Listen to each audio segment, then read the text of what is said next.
Well, hello there, listeners. This is Jim the Keys bartender coming to you from Key Largo. I am, wow, my music did not want to obey me there for a second. The Keys bartender music. How are you today? I'm doing great. I had my first foray to the gym. Working out with a mask on. I work out at a gym that I work part time. It's in a hospital and it's open to the public. And they instituted an all mask on it. And it's important because it's a hospital. A hospital has to adhere to the most strict measures of, I guess, hygiene when it comes in pandemic hygiene. I know there's some of you listeners that poo-poo that idea and think that's all that, but we're not talking about that today. You know what, though? I was able to run for like 15, 20 minutes with a mask on. I was able to row for like 5 minutes and lift weights for about 25, 30 minutes. It's been a couple weeks. I worked out right up till like a couple days before, so it's been a couple days before my surgery, so it's been about 3 weeks. And shit, does a 57-year-old body start falling back into sedentary life.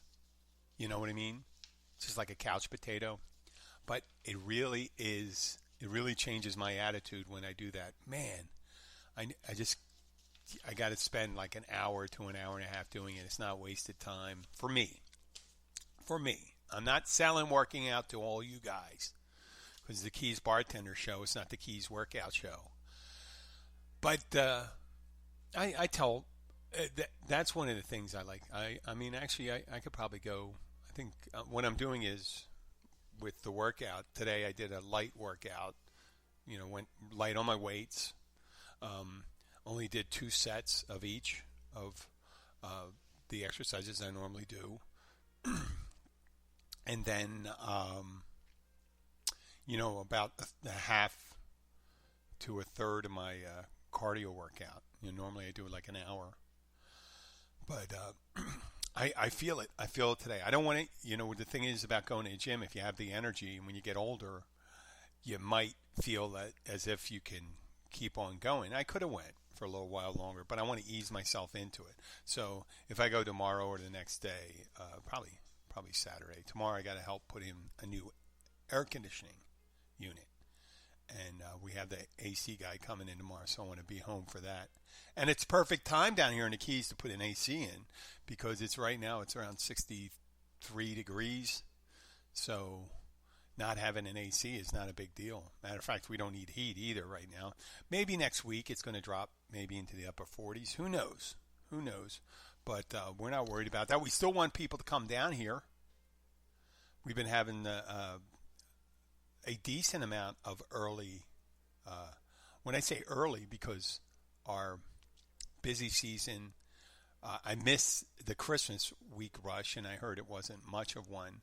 But imagine as more and more people are feeling more comfortable with the vaccine and all this stuff, then they may be making their way out. And hopefully our traditional busy season is right around Valentine's Day going to Easter, Mother's Day. It's really, Mother's Day's traditionally the end of it because people, the rest of the country, you're starting to get beautiful weather. People don't need to escape. And if they're escaping right now, it sucks sometimes because it's only like 10, 12 degrees warmer than where they're coming from. Which I think it's easier to wear a sweater when you're up north when it's 53 degrees than to do that when you're down here at 63 degrees. It's like not, I guess it's kind of comfortable for me. I go to work. When I go to work, I kind of resist the urge when I'm bartending. When it gets, drops in the 50s at night, I want to put on a long sleeve tee, maybe long pants. And I got to resist the urge that shorts are the way to go and a short sleeve shirt. Because no matter what the temperature is, it's always warm for me. It was maybe 7 degrees last night, and I was sweating. Yep, it's just funny. You could put the heat. I guess I'm acclimated, but I'm getting used to it. Once I work out and stuff like that, my blood's pumping and I'm ready to go. But it gives me a little more energy. I'm ready. I'm almost healed up completely from that. I am healed up completely. There's nothing that I have to do other than maybe show up, I think, in a couple weeks for another look-see by my surgeon. So yesterday was the second day back at work. And someone dropped an interesting theory up there. They had been drinking for maybe an hour or two before I got there. I got in at 4. They must have got there around 2. And they were leaving around, I think it was 6:30. They live in a neighborhood. They walk home, so it's only a block and a half away. And he's a young fellow. He's on whatever. He was giving advice, financial advice.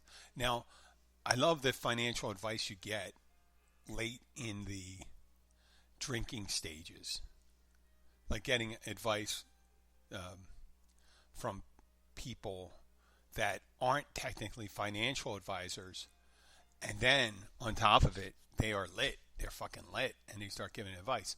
And on the surface, it seems as if the advice is really good. He was talking, and we were watching. We don't put the news on with all the recent events and stuff like that. Yesterday was the second impeachment of Oompa Loompa guy, and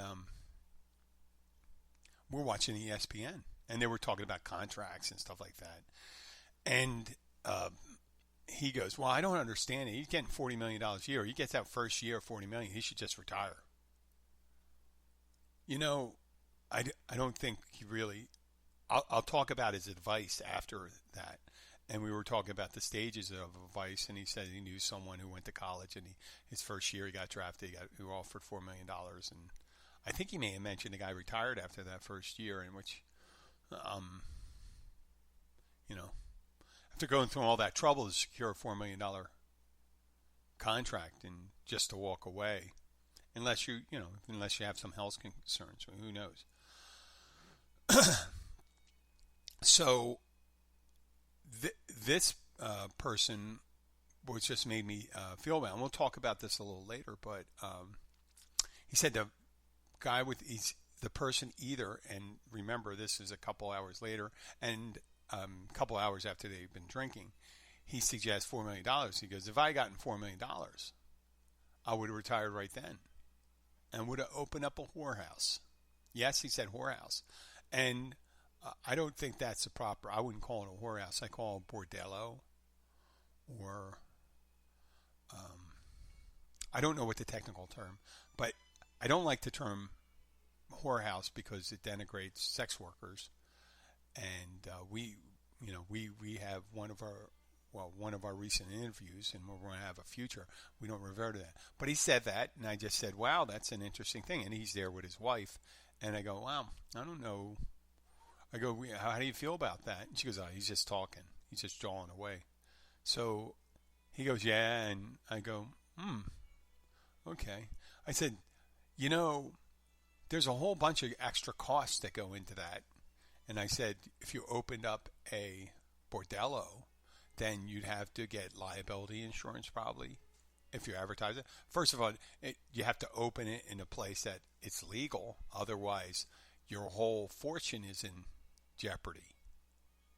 So you could get in the number of fines and everything you get, you could quickly wipe out $4 million. And I guess if you were going to, with $4 million, do it, you'd have to outfit a location, and you'd have to get a business license, right? In a place where it's legal, because if he opened up an illegal one, then that point's moot. So we're just assuming that, let's say, in Nevada and maybe some Indian territory. I don't know why the Indian territories you can't do that. have. I'm not suggesting that Native Americans would be interested in that, but they do casinos and stuff like that. They have their extraterritorial rights, so they'd have to get their business license. There's probably some health registrations and certain things you have to. I don't know what it's like right now, if with COVID restrictions, what if bordellos or bunny ranches or anything like that are still open to go. I know the massage parlors are still open, and my feeling about massage parlor. I don't have a problem with it. I just think you outlaw acts that sex workers engage in, you're pretty much penalizing the person, and it drives it underground, and it creates an atmosphere where an environment where you can have that illicit economy develop, and that's when you get human trafficking, sex trafficking from other countries and things like that, where people get their passports taken away from them if they are brought in the country legally. I mean, if they're brought in with their passport and they're working and forced into prostitution in some of these places. And wouldn't it be better if they legalize it so they can tax it and regulate it? You got to regulate it, because there's nothing like getting a nasty STD, right? You don't want that to be going around. And yeah, okay, I understand there's people that have a problem with that stuff, but it would probably alleviate a lot of tension in society. And where I'm not talking about people that are in committed relationships, but let's say someone isn't, and they just has to, bust a nut. And there are people that need to earn some money. Now, you take away the stigma of the illicitness of it, the unlawfulness of it, it makes it less, what would you call it? It turns that person into less of a pariah, right? Because look at someone, if someone's working in an adult entertainment complex, they're an exotic dancer. Sometimes people say, yeah, I work in the adult entertainment industry.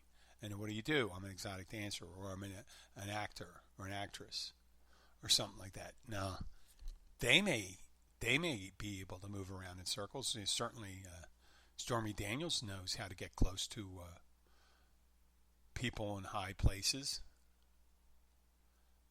So, but you take away that stigma, and then there you go. I mean, you pretty much, whether it's cheating at going to a massage parlor, I wouldn't call it a massage parlor anymore, I guess, if it was legal.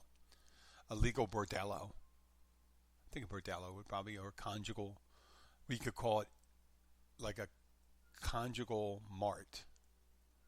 Or, kind of like just go in and maybe you'd have to have your health, with your recent test, and the person that's offering the service has, is regularly tested, and that's what normally they do where it's legal. And you do that. So I drifted off, because this is a big subject. But that advice given to the person is $4 million, and then open up a bordello. So you make a smart decision, and following up with, I do not think it's a smart decision. Right? And I know it was done in jest and things like that. And I understand what he was talking about. We were talking about how much damage these guys put their, and women in certain sports like MMA and all that stuff, how much damage they do to themselves. They make money and then eventually hope that when they retire that they're able to enjoy it. Look at all the NFL players, right? How you put yourself in the shoes of a Jim McMahon or even a John Elway. John Elway has a lot of I don't even have to say it's hindrances, debilitations, damage, a lot of damage. I mean, Jim McMahon, he's rattled all up. I mean, he's still alive, but he is he's got this. I think he might have CTE and stuff like that. And I understand the feeling of, make the money and go. But once you start, just imagine once you start doing something like that, you start, becoming a pro athlete, getting paid, and getting your first check. If you had a $4 million contract and maybe give you $1 million, imagine what you do there. Now, I'm sure there are some people that decided to say, I'm going to make the maximum contribution each year to my IRA. And then I'm going to, set up a Roth IRA. And I'm going to do that. And I'm going to put, I'm going to live off like 1/6 or about 1/6 of what I got from this first check. And the rest is going away. I'm going to set up the whole life policy, do all this stuff, insure myself, invest in some, just do all these things, invest in my future while you're, just doing it. But so for the lion's share of people, it's, purchase, it's very hard not to purchase the really nice blinged out Lincoln Navigator or Maserati or whatever car you want, stuff like that, and get the beautiful penthouse condominium or McMansion someplace. And then you're throwing parties, throwing money around, showing people how much you don't care about it. You're playing your games, and you go out on the weekends, and you got to impress people. You have a little entourage. Yeah, I've seen the TV show Ballers. Yeah, they just piss it away. And then you have the people that are advising you around here. You got the hangers on. And I guess the classic hanger on or manager was Don King. And I don't want it to turn into a racist thing, because there's plenty of bad financial advisors and people that rip you off. There's Bernie Madoff, right? And I'm sure there's a bunch of Irish Catholic ones that were involved. It were bad financial advisors that squander or even steal the income. Don King was enriching himself while sucking his fighters dry.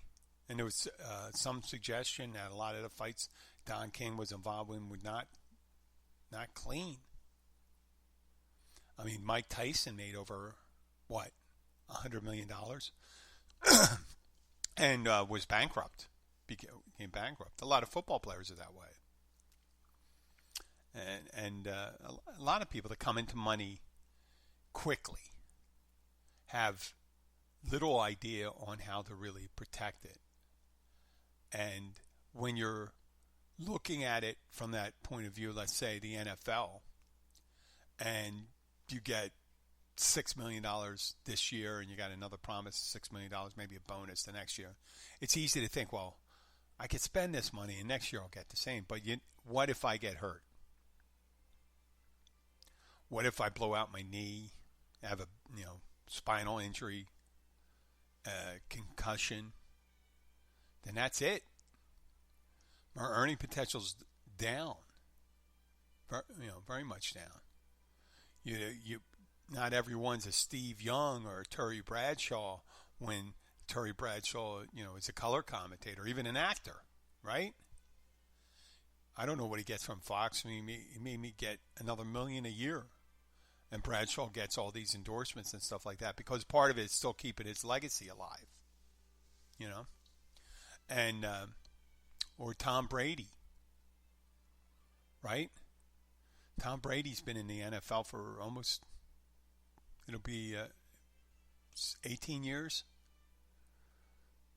17 years. All the money he must have, and his wife, the supermodel. So, yeah, they're on the other end. I'm sure. I'm not sure, but I'm sure he spends a healthy amount of his income on clothes, vehicles, housing. But he has,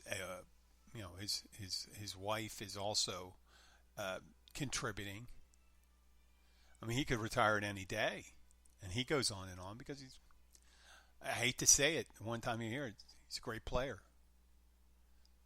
So, but the financial advice you get from people like that, first of all, you got to, um, the, the drunk guy, I don't say maybe that drunk guy, the guy that's been imbibing who advises his friend and says, take the $4 million, invest it in a whorehouse.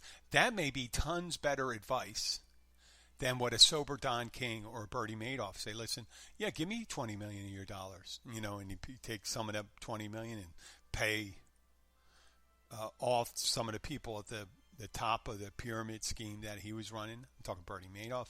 Don King siphoned off the money there and setting up fights and ensuring that someone's going to win, someone's going to lose, whatever. And he was making money, probably making money all different types of way. So that person at the bar that's offering the bad advice about opening a bordello with that may be worlds better advice than some of these financial advisors offered. And if you have an agent or anybody like that, they're not going to want to hear. That's the last thing they say when he goes say, well, what's your plans for the future? Well, I'm going to, you got me $40 million this year. Thank you. I'm done then.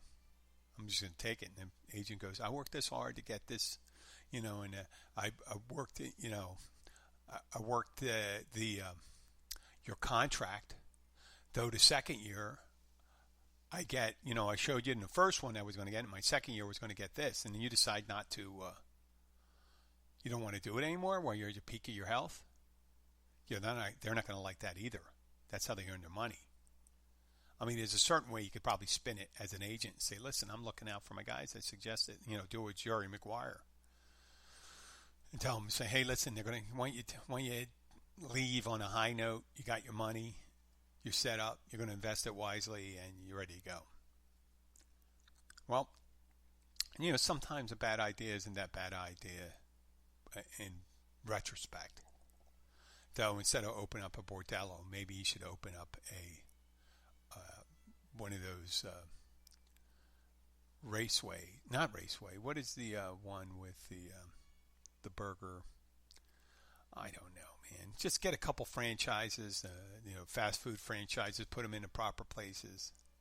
Invest in a Wawa, if you're allowed to. I think there are a Wawa is a convenience store. I talked about it before on a previous episode, but that's invest in something that's somewhat legal. Make sure that you don't have too many encumbrances, and live off the income there. That's my advice. I didn't live by that advice. I didn't invest wisely. I'm more of the was it the cricket that didn't do anything, and the ant was putting all the shit away, saving up for a winter, and the cricket, just chirping away, not doing shit. Well, I'm more of the chirping, but I kind of take care of myself. I'm not partying that much. So instead of just financial advice, what else do we have? Well, last night I had a lovely young worker in the industry named Grace. She moved into the area recently, and she has a rather I hope I was allowed to say her name, but what she did, she moved from another part of Florida and decided at the time it was a good time to change venues, and she came down here and we had a discussion about art and the things we like to do on the side. She's an artist, and I was suggesting that this is a good place for you if you're going to be a painter. She works in acrylics. This is a good place to do it. There's a lot of artists down here.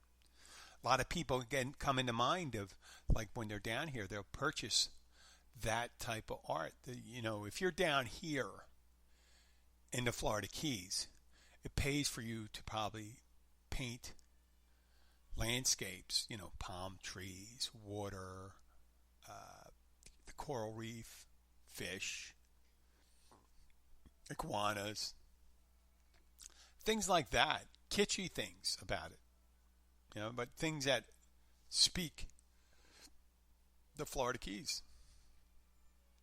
You don't want to do any snowscapes or mountaintops and stuff like that. It's just not one of the places. That would be interesting, though, if you did that.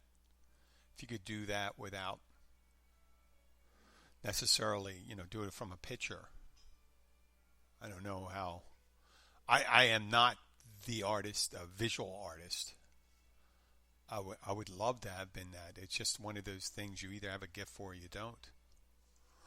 But as we were speaking, I mentioned what I do here with the podcast. And I said, you know what? I realized that what I do is not necessarily the shining example of the best thing that could be produced.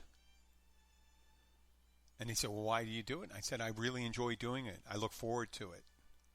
And she goes, well, what's stopping you from, and it was a deeper conversation, but she goes, what's stopping you from approaching sponsors? And I said, I was stopping approaching sponsors because I didn't think I was good enough.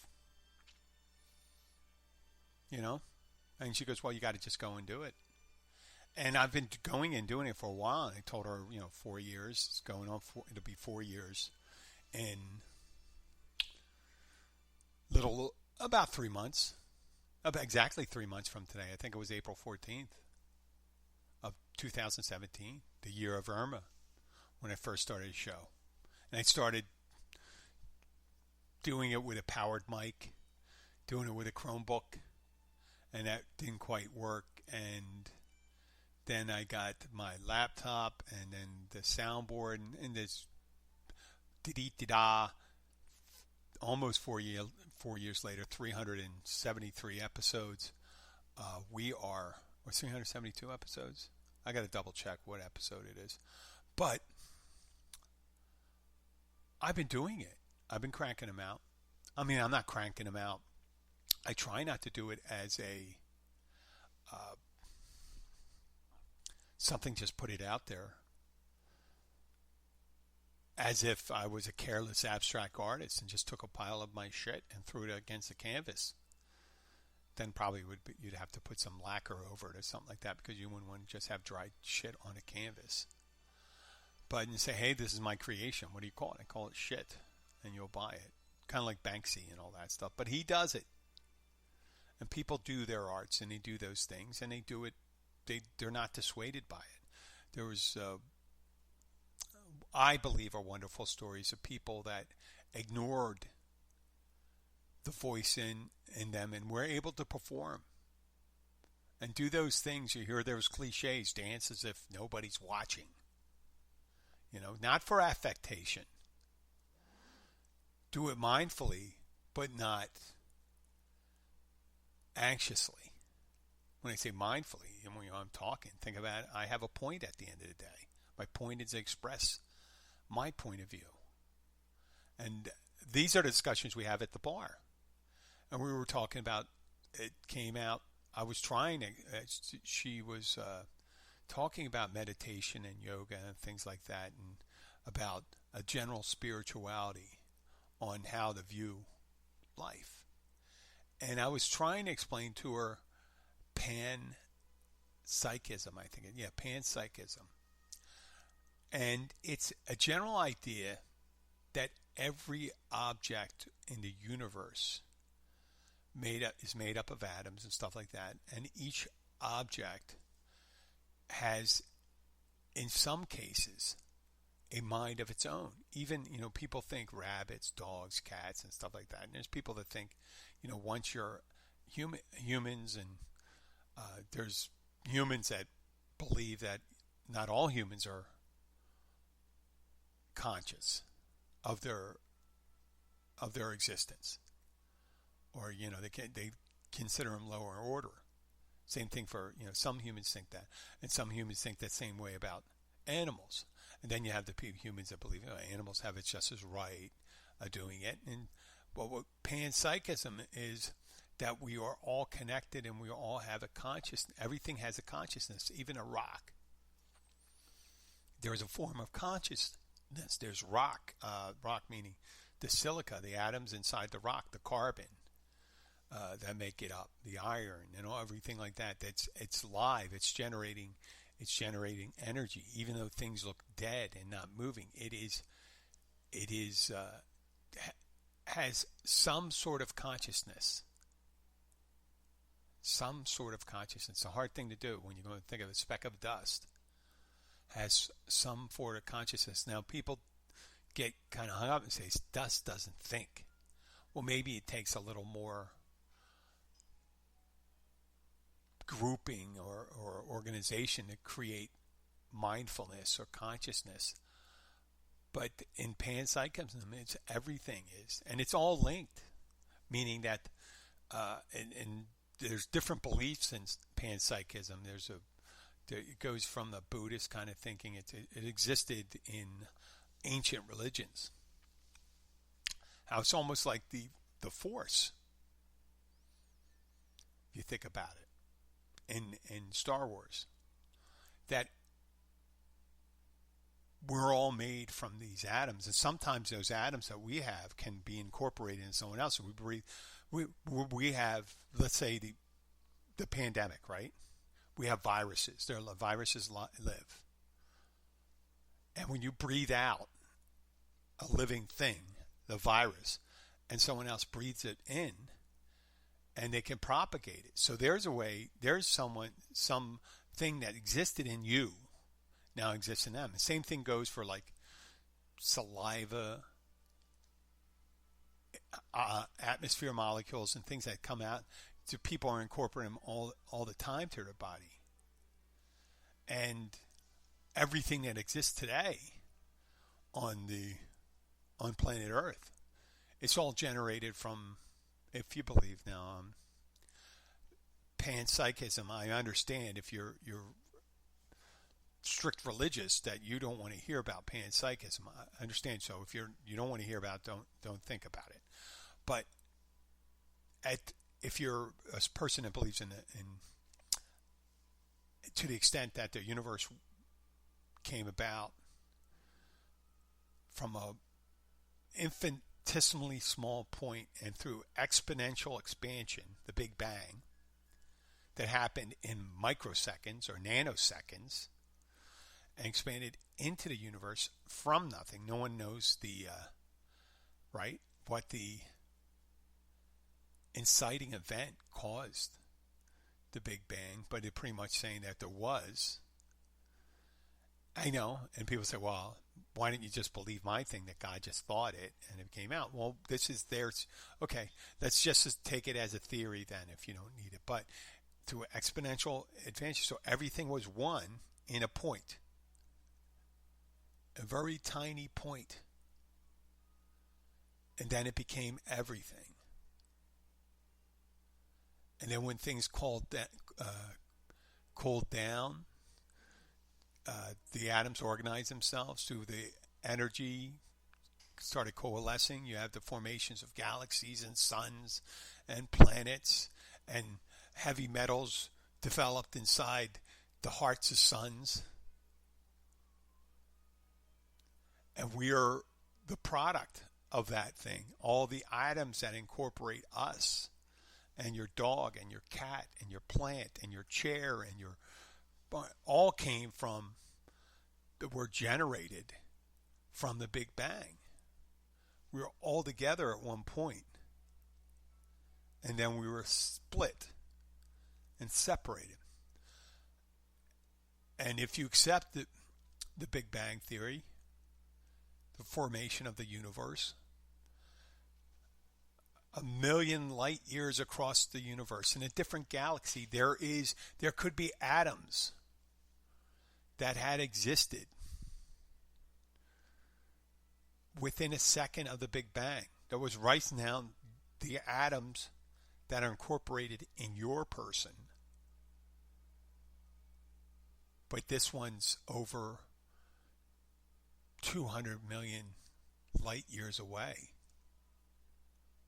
So we were having this discussion. I wasn't able to really express it. It's really hard to express panpsychism, but that establishing or accepting that everything may have a consciousness, every form of energy to produce is a part of consciousness, and that consciousness is only one thing, is one. There's only one consciousness. There's a universal consciousness, right? This is in one of the beliefs of panpsychism, and each individual is an expression of a part of it. Just like your fingernails are a certain expression of you, right? Let's say you have a fungus in your toenail and you cut it, it's left behind. And people can say, oh, I could tell by, examining this person's anemic and they have a fungus. Well, that's an expression of you. I'm not saying you're a fungus and all these things, but there you go. You're anemic and fungus. The fingernails are an expression of you. Just when you expel when you take a shit in the morning or piss or anything, that's an expression of you. Something that works so you transform liquid and fuel and your body and it's another expression. And in panpsychism, it says if you're aware that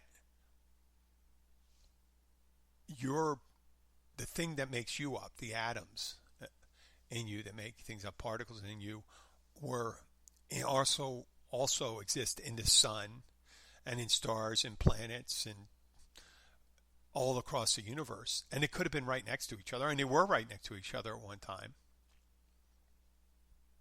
as that exponential expansion, and then on the outside that it's just there. And people say, well, you don't know. Well, you don't not know. There was an origin of everything.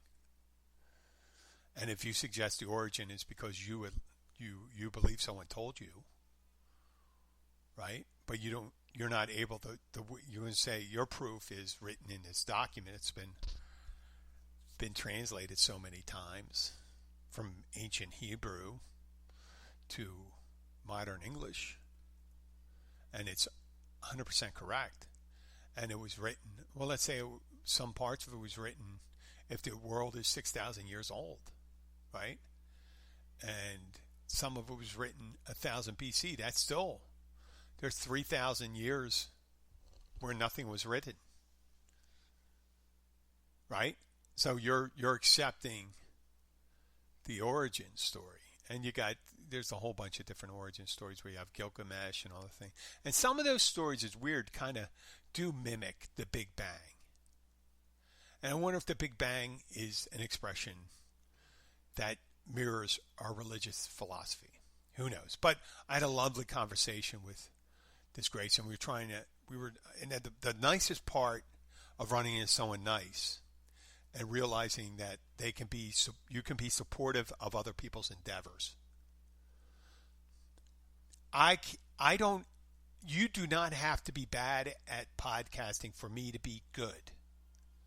The same thing goes when I was away for a couple of weeks. There were some of my coworkers who aren't normally bartenders full-time bartending, and it takes a while in the beginning to really get your groove on with it. Let's say when you're bartending, you get a certain rhythm and everything works. You know your workspace, you know where the bottles are, you know where the beer is. And sometimes you got to say, hey, listen, if someone wants something odd and you got like 20 drinks to go out, and if someone wants this one odd thing, you got to let that one odd thing wait. You don't make the 20 drinks wait for the one odd thing.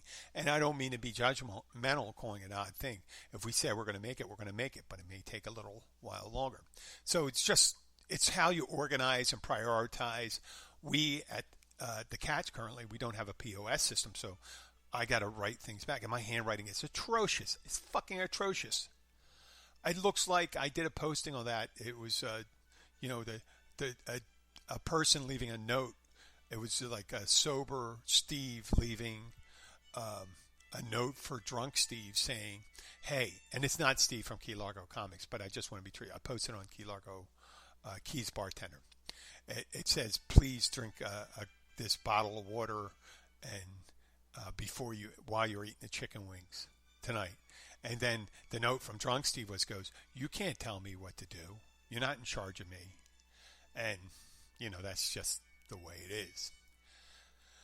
And on a final note, some things are funny in themselves, but you also have to be cognizant that people are suffering. And on one of the social media things I was watching, someone had shared a YouTube video, and I don't want to say it, but, well, you're going to find it because I'm going to describe what happened. It's called The Drunkest Man in the World Tries to Buy a Six-Pack of Beer. And the poor fucker is in a convenience store, it looks like, and he takes a six-pack out, and then he kind of swings around with the door, holding the door, and he's swinging back and forth, and he's just on camera, caught on camera, the surveillance camera, going back and forth, has a hard time moving forward, walks back, walks sideways, walks back, shuts the door. I think he's about to rip the door off, but he doesn't have that strength. So, and he doesn't fall flat right away. He's just not, he's not doing well. Well, the whole time, and they're playing in the background, they're playing My Heart Will Go On by Celine Dion, sung originally by Celine Dion, the music, the theme music from Titanic. But over on top of it is I'm assuming it's a guy, because only a guy has that kind of thing where you would, or maybe they just recorded it and brought it in, but it's a recorder, the instrument that, middle school kids play. It's kind of like a flute or clarinet thing. I guess a recorder is just because it's so inexpensive, everyone can do it, and it teaches you the fundamental on how to read music and notes and things like that. So the person's doing a half-ass My Heart Will Go On, as this poor bastard is going back and forth, falling on the ground. And eventually gets up and walks around. I don't even know I forget that he even has a six-pack. And I'm ready to write something about it. Stuff like that. He's over 11 years old. He's 11 years old. And right before I write it, I said, this poor guy was suffering. It's one of the worst things. I think I've been there a couple times like that. And I don't know if I'd want to be portrayed as that. And we get a lot of that down here in the Keys where people get really fucked up. And I had a guy come in yesterday, and he had a big, and I don't think this guy's going to listen to my podcast. I didn't really understand what he's saying. He had a big kind of fabric box cooler, and it said Uber Eats on it, and he had it over his shoulder. And I said, holy shit, is this guy walking, delivering Uber Eats? I didn't quite understand it, but he has a Uber Eats thing, and he has his credit card, and I guess maybe, oh my God, wonder if that was his Uber Eats credit card where he pays for things. And he came in, and he started handing me the card before he ordered anything, and I said, listen, you don't have to do that here. And then he goes, and he starts saying something. And I told people before, if you're not necessarily an English speaker, I'm not going to automatically think you're drunk just because I don't understand you. And if someone comes in and says something, they're trying to speak English or speak Spanish, I'll just ask one of my coworkers that are fluent. I said, is this drunken Spanish or sober Spanish? I've said that several times. Because this way, if in front of a person, they won't understand. I'll just say, just tell me, is this guy drunk or I'm just not hearing him correctly? Does he have a speech impediment? Because I don't want to, oh, God forbid, a poor guy, you're not speaking English out well, and all of a sudden you have a speech impediment too? Man, I don't want to do that. But this guy was blitzed. He was absolutely blitzed. I don't know what he was on. And I said, hey, man, I'm not going to give you anything. I'm not going to charge you anything. I'm going to get you some water. I didn't even feel comfortable about giving this guy any food. He was so intoxicated. And I'm like, I can't. I said, listen, we'll get, where are you going? What are you doing? And he insisted. I said, listen, I can't serve you. And you shouldn't leave. But he wasn't driving. He was walking with an Uber Eats bag because he came from the south and he just headed north. And he talked to someone else in the parking lot when he left. I mean, and it just kind of this earlier today. And then some of the people at the bar said, you were really nice to him. And I said I had no option but to be nice to him. Because several times in my life, I'm sure I was exactly like that guy in general intoxication. And they said, well, that was nice what you did. I said, listen, I'm not on my bandwagon and stuff like that. If you get to a point like that when you're walking around with an Uber Eats cooler bag, handing your credit card to someone in order to try to get a drink. And then it took a couple minutes for me to understand what he's trying to say. You could have had a bad day. I understand that. But if that's a regular thing, and that was a regular thing for me. And I couldn't look down on the guy like that. I couldn't. I couldn't make fun of him. I couldn't make fun of the guy. The video, objectively, the video was funny. Objectively, the video was funny. But my heart will go on with a recorder and the guy stumbling around and stuff like that. Yeah. But could I share it? No. And could I comment it? No. And I'm commenting on it now. But I think when someone's in a really bad way, when you see like people that years ago there was bum fights. Did people pay bums to fight each other for $20 or whatever? That's just mean-spirited. It's on the level of torturing animals, when you're torturing people, laughing at people for their hardships and stuff. Yes, they may have made that decision. They made their own bed, right? But we don't have to laugh at them. And unless they're very vindictive, unless they're so narcissistic, that's the way you punish them, there may be a reason for it. But I don't mistake someone's problems as a moral defect that they can't be empathized with. I didn't want to say pitied, because pity's a horrible emotion too.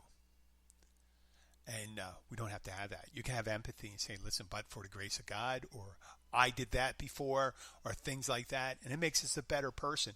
And that's where it comes to panpsychism, and realize that we're all part. I mean, it works in Christianity, it works in Buddhism and all this stuff. If it's Christianity, you're all sons of and daughters of God, a loving God. Right? I'm not an expert in Buddhism, but I imagine that the commonality thing goes with that. Same thing as Hindu and the creation thing. There's other harsher religions where, there's only 144,000 of us that are in top tier. But that's, you're starting to be a little bit of an asshole then. The chosen. The rest of you aren't going, but we're going. Now, they give you a little in and say, listen, unless you do exactly what I say. But I'm talking about the people that say everyone's worthy of empathy, redemption, and forgiveness. So that's my word of the day, and I think it's a good time to do it, considering what happened a week ago. That everyone is worthy of that, and a lot of those people are troubled. I always believe that if you're susceptible to some harmful rhetoric, and you feel that violence is a way of getting your ideas across, and you think that other people, if you can just separate people and put them on a lower thing and say, well, they're not worthy of empathy from me, or they're not worthy of being protected, then you should re-examine your thoughts. And everyone can be. There's some horrible cases out there and stuff like that.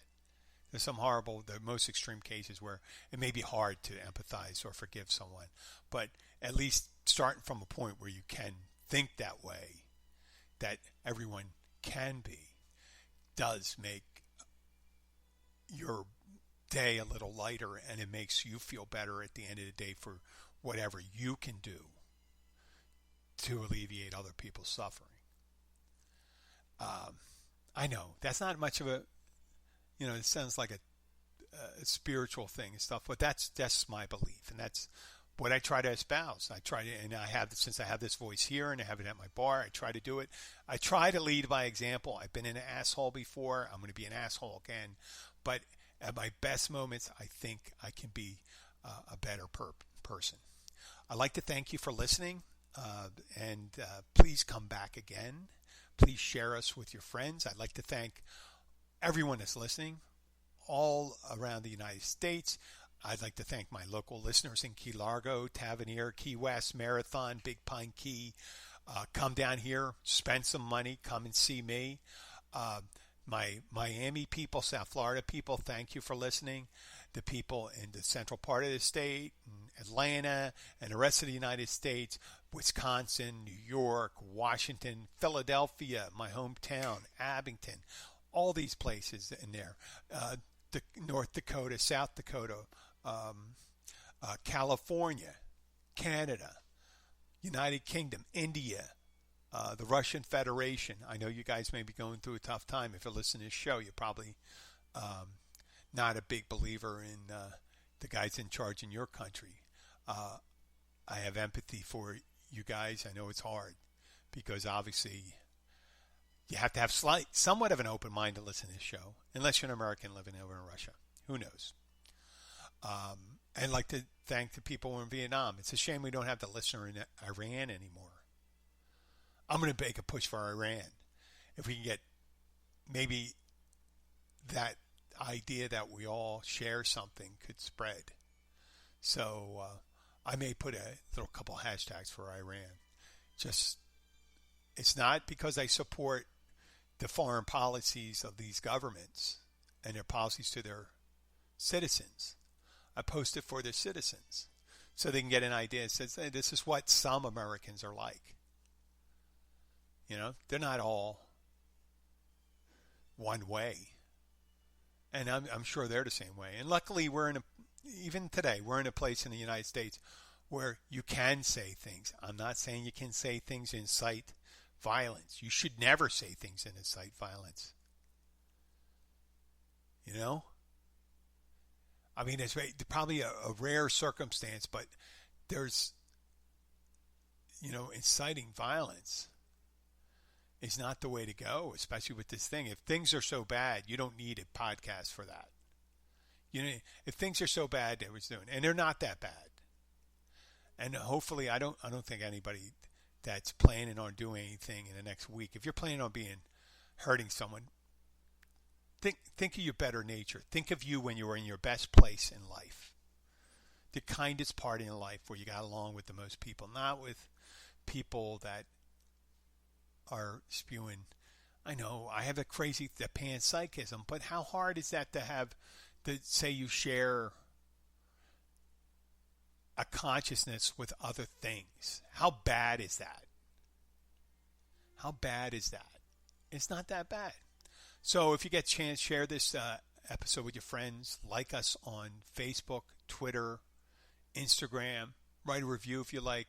And if you have any questions or like to talk about anything, send me an email at jim@Bartender.com. Especially if you're from another part of the world. I'd love to hear from you. Thank you very much. Have a great day. Here we go out with our music.